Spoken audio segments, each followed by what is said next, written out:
The Yes California campaign, the so-called Calexit, to have California separate from the rest of the United States. The guy in charge of it, the guy who founded it, Louis Marinelli, announced on April 18th that he intends to make Russia his new home. He is thus, therefore, withdrawing his position for a Calexit referendum.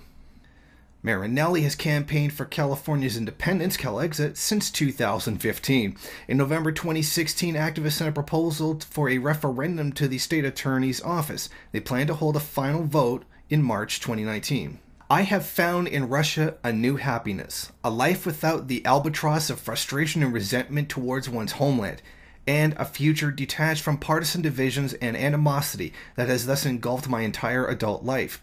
Consequently, if the people of Russia would be so kind as to welcome me here on a permanent basis, I intend to make Russia my new home. Now, he has also said that he is not going to return to California in the foreseeable future. Now, I understand that he has frustrations with the American political system, and this has pointed him towards Russia. It's obviously the United States right now is in a very big divide. I mean, Donald Trump is the most divisive president there has ever been. Partisan politics is deeper than it has ever been. So I can certainly understand his frustration in not wanting to deal with that, especially given the reality of the situation in that we're seeing two sides of the bourgeois coin. We're really looking at two capitalist interests going against each other, and that the American people, are navigating in between the two of them. Some want Donald Trump in because he's going to do a certain set of interests, and another one is don't want him in because he won't follow their set of interests.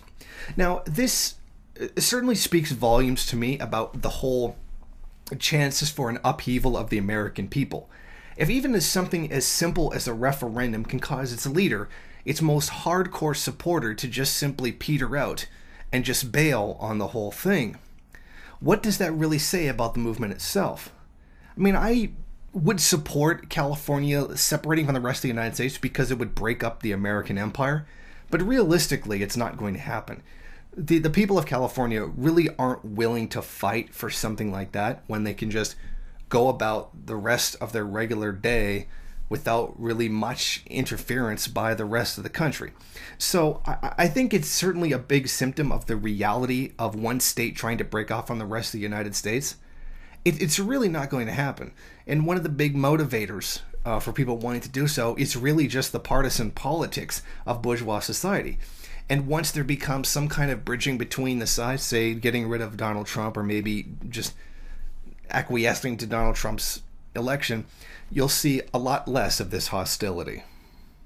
Thank you for watching. If you like this program, then please head over to my Patreon page and set up a monthly donation. It's your donations that keep this program running.